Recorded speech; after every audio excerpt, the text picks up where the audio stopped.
Welcome to our channel. నేను సౌజన్య. ఆంధ్రప్రదేశ్లో polling అయిపోయిన తర్వాత ఎప్పుడు జరగనట్టు విధంగా జరిగింది అని చెప్పని అంటూ ఉన్నారు. సో పల్నాడుకు సంబంధించి అలాగే అనంతపురంకి సంబంధించిన కొంతమంది ఎస్పీలని కలెక్టర్ని కూడా ఈసీ సస్పెండ్ చేసింది అని అంటున్నారు. మరి ఈ అంశానికి సంబంధించి మనతో మాట్లాడడానికి వారి విశ్లేషణని మనతో పంచుకోవడానికి ఈ రోజు మనతో పాటు ఉన్నారు senior journalist doctor Durga Vadlamani ఉన్నారు. వారితో మాట్లాడదాం. నమస్తే అండి. నమస్తే. సో ఆంధ్రప్రదేశ్ లో పోలింగ్ అయిన తర్వాత పల్నాడుకు సంబంధించి అలాగే అనంతపురం అండ్ అలాగే తిరుపతికి సంబంధించిన కొంతమంది ఎస్పీలని అలాగే డిఎస్పీలని అండ్ కలెక్టర్ని కూడా బదిలీ చేశారు అని అంటున్నారు. అంటే పోలింగ్ అయిన తర్వాత ఇలా జరగడం ఇదే మొదటిసారి. అసలు ఎందుకు జరగాల్సి వచ్చింది? ఇప్పుడు చరిత్రలోనే మొదటిసారి అయి ఉండొచ్చమ్మా మనకు తెలిసి. ఎందుకంటే పోలింగ్ అయిన వెంటనే ఇట్లాగా పల్నాడు కలెక్టర్, తిరుపతి ఎస్పీ బదిలీ, పల్నాడు అనంతపురం ఎస్పీ సస్పెన్షన్, 12 మంది పోలీస్ అధికారుల పైన వేటు, ఇట్లా మనం ఇవాళ చూసాము. ముఖ్యంగా ఇవి ఎందుకు జరిగింది? ఎలక్షన్ అవ్వగానే ఈ హింస మొదలైంది. మాచర్ల కావచ్చు, పల్నాడు కావచ్చు, తిరుపతి కావచ్చు, అనంతపురం కావచ్చు. మీరు చూస్తే అసలు ఎంత అన్యాయంగా అక్రమంగా ఎక్కడ పడితే అక్కడ మొత్తం మనకి 33 జిల్లాల్లో 109 ప్రాంతాల్లో జరిగింది హింస. ఎప్పుడు కూడా ఏదైనా జరిగితే ఎలక్షన్ ముందు జరుగుతుంది, ఎలక్షన్ తర్వాత జరగడం అనేది కూడా ఇదే మొదటిసారి కావచ్చు బహుశా. పోలింగ్ రోజు కూడా చాలా చోట్ల జరిగాయని చెప్పి అవి చిన్న చిన్న చెదురుమదురు ఘటనలు జరిగాయి. 1-2 చోట్ల ముఖ్యంగా మాచర్ల చాలా విపరీతంగా జరిగింది. అది ఓకే, కానీ ఎప్పుడూ కూడా మీకు ఎలక్షన్ అయ్యాక ఈ రకంగా జరగడం అనేది మాత్రం లేదు. దీనికి కారణం ఏంటంటే ఎప్పుడైతే అధికార పార్టీ అంటే ఓడిపోతున్నామని అర్థమైందో వాళ్ళు దాడులు మొదలు పెట్టారు. వాళ్ళు ఎక్స్పెక్ట్ చేయలేదు. ఇంకొక విషయం ఏమైందంటే డీజీపీని మార్చారు. డీజీపీని మార్చినా ఎందుకు ఇలా జరిగింది అంటే డీజీపీ కొత్తగా వచ్చాడు. అంతకు ముందు ఉండే డీజీపీ ముఖ్యమంత్రికి కావాల్సిన వాడు, అనుకూలుడు. అయితే ఈయన మారాక కింద వాళ్ళు ఇంకా ఆ డీజీపీకి సంబంధించిన వాళ్ళే ఉంటారు కదా, వాళ్ళు వినాల్సిన అవసరం లేదు వాళ్ళకి. వాళ్ళు కొత్త డీజీపీ ఇచ్చే ఏవైనా కూడా వాళ్ళు పాటించకుండా వాళ్ళ సొంతానికి వాళ్ళు ఉన్నారు. మీకు అసలు ఆశ్చర్యకరమైన విషయం ఏంటంటే తాడిపత్రి అతను తిరుపతి డీజీపీకి తెలియకుండా వెళ్ళి అక్కడ విధులు నిర్వహించి చైతన్య అన్న వ్యక్తి అసలు ఎప్పుడైనా జరిగిందా ఈ రకంగా? అంటే వాళ్ళు డీజీపీని ఇంకా ఓన్ చేసుకోవాలా. ఈ డీజీపీ మాట మేము ఎందుకు వినాలి, కేంద్రం పంపించింది, మాకు అవసరం ఏంటి అనే ధోరణిలో వీళ్ళు ఉన్నారు. అంటే అధికార పక్షానికి ఇంకా కొమ్ము కాస్తున్నారు. ఇప్పుడు వీళ్ళందరూ ఎవరైతే ఉన్నారో వీళ్ళందరూ అధికార పక్షానికి కొమ్ము కాసిన వాళ్ళే. అందుకని ఈసారి కేంద్ర ఎన్నికల సంఘం సీరియస్ అయింది. ప్రతిపక్ష నేతలు కూడా వెంటనే స్పందించి వాళ్ళు లేఖలు రాయడం, తర్వాత ఉన్న విషయాన్ని వివరిస్తూ. ఇంకొక చిత్రమైన విషయం ఏంటంటే మనం అసలు బాధాకరమైన విషయం, చిత్రం కూడా కాదు, ఒక రాష్ట్ర ముఖ్యమంత్రిగా ఆపద్ధర్మ ముఖ్యమంత్రిగా ఉన్న జగన్మోహన్ రెడ్డి వీటి గురించి ఒక్క మాట మాట్లాడకపోవటం, మీరు ఖండించకపోవటం, ఒక ప్రెస్ మీట్ పెట్టకపోవడం. అంటే ఆయన ప్రెస్ మీట్ పెట్టే అసలు అలాంటి ఆలోచన కానీ అలవాటు కానీ లేదు. గత 5 ఏళ్లలో ఆయన ఎప్పుడు ప్రెస్ ముందుకు వచ్చింది లేదు. ఆయన తరఫున సజ్జల రామకృష్ణారెడ్డి అన్న ఆయన వస్తాడు, ఆయన ఒక షాడో ముఖ్యమంత్రి అని మనకు తెలుసు.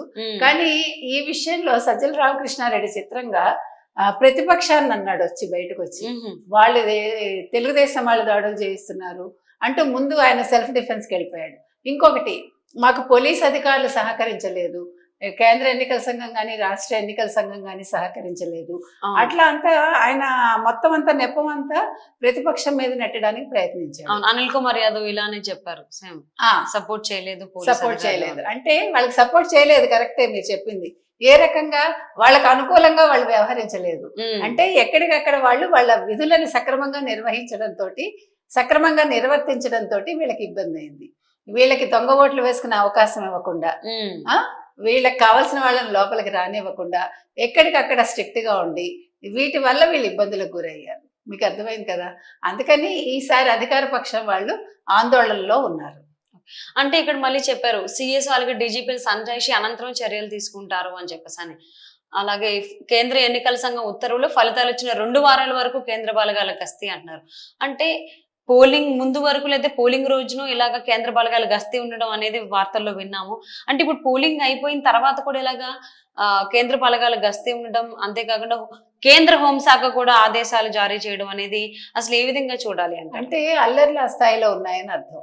ఇప్పుడు కేంద్ర బలగాలు వస్తే గానీ అల్లర్లు తగ్గించడం కుదరదు, వాటిని నిరోధించడం కుదరదు. అందుకని ఈ 15 రోజులు ఎటొచ్చినా ఇప్పుడు స్ట్రాంగ్ రూముల దగ్గరికి వెళ్లకుండా, తర్వాత ప్రతిపక్షాల మీద దాడులు చేయకుండా అధికార పక్షం నిలువరించడం కోసం వాళ్ళు కేంద్ర బలగాలను తీసుకొస్తున్నారు. అలాగే మీరు చూస్తే కనుకైతే ఇదంతా అయ్యాక వాళ్ళు ఎక్స్ప్లెనేషన్ ఇచ్చుకున్నారు కదా ఎవరు మన డీజీపీ కావచ్చు లేకపోతే సిఎస్ కావచ్చు, వాళ్ళంతా అయిపోయాక మీడియా కంటపడకుండా బ్యాక్ డోర్ నుంచి వెళ్ళిపోయారు. అసలు సిఎస్ అన్న వాడిని ఎప్పుడో మార్చుంటే ఇంత దూరం రాదమ్మా. ఇప్పుడు డీజీపీని మార్చినప్పుడైనా కనీసం సిఎస్ ని మార్చుంటే ఈ రోజు పరిస్థితి ఇంత ఘోరంగా ఉండదు. కాకపోతే ఏంటంటే ఇప్పుడు మార్చినా ఒకటే మార్చకపోయినా ఒకటే. ఎలాగా 4వ తారీఖు తెలుగుదేశం కూటమి వస్తుంది అంటున్నారు, వచ్చినప్పుడు కొత్త సిఎస్ ఎలాగా వస్తారు.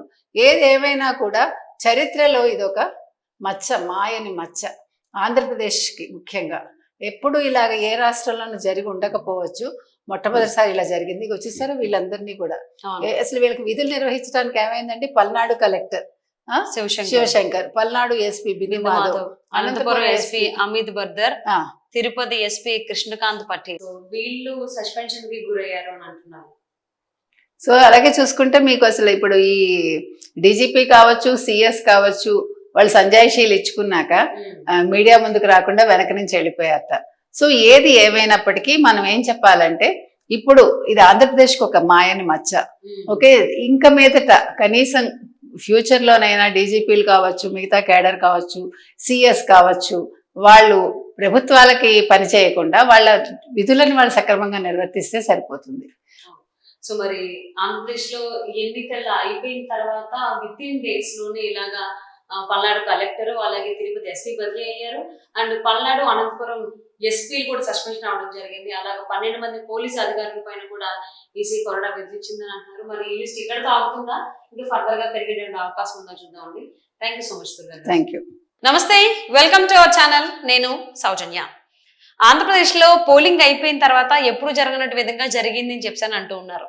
సో పల్నాడుకు సంబంధించి అలాగే అనంతపురంకి సంబంధించిన కొంతమంది ఎస్పీలని కలెక్టర్ని కూడా ఈసీ సస్పెండ్ చేసింది అని అంటున్నారు. మరి ఈ అంశానికి సంబంధించి మనతో మాట్లాడడానికి, వారి విశ్లేషణని మనతో పంచుకోవడానికి ఈ రోజు మనతో పాటు ఉన్నారు సీనియర్ జర్నలిస్ట్ డాక్టర్ దుర్గా వడ్లమని ఉన్నారు. వారితో మాట్లాడదాం. నమస్తే అండి. నమస్తే. సో ఆంధ్రప్రదేశ్ లో పోలింగ్ అయిన తర్వాత పల్నాడుకు సంబంధించి అలాగే అనంతపురం అండ్ అలాగే తిరుపతికి సంబంధించిన కొంతమంది ఎస్పీలని అలాగే డిఎస్పీలని అండ్ కలెక్టర్ని కూడా బదిలీ చేశారు అని అంటున్నారు. అంటే పోలింగ్ అయిన తర్వాత ఇలా జరగడం ఇదే మొదటిసారి, అసలు ఎందుకు జరగాల్సి వచ్చింది? ఇప్పుడు చరిత్రలోనే మొదటిసారి అయి ఉండొచ్చమ్మా మనకు తెలిసి. ఎందుకంటే పోలింగ్ అయిన వెంటనే ఇట్లాగా పల్నాడు కలెక్టర్, తిరుపతి ఎస్పీ బదిలీ, పల్నాడు అనంతపురం ఎస్పీ సస్పెన్షన్, 12 మంది పోలీస్ అధికారుల పైన వేటు, ఇట్లా మనం ఇవాళ చూసాము. ముఖ్యంగా ఇవి ఎందుకు జరిగింది? ఎలక్షన్ అవ్వగానే ఈ హింస మొదలైంది. మాచర్ల కావచ్చు, పల్నాడు కావచ్చు, తిరుపతి కావచ్చు, అనంతపురం కావచ్చు. మీరు చూస్తే అసలు ఎంత అన్యాయంగా అక్రమంగా ఎక్కడ పడితే అక్కడ మొత్తం మనకి 33 జిల్లాల్లో 109 ప్రాంతాల్లో జరిగింది హింస.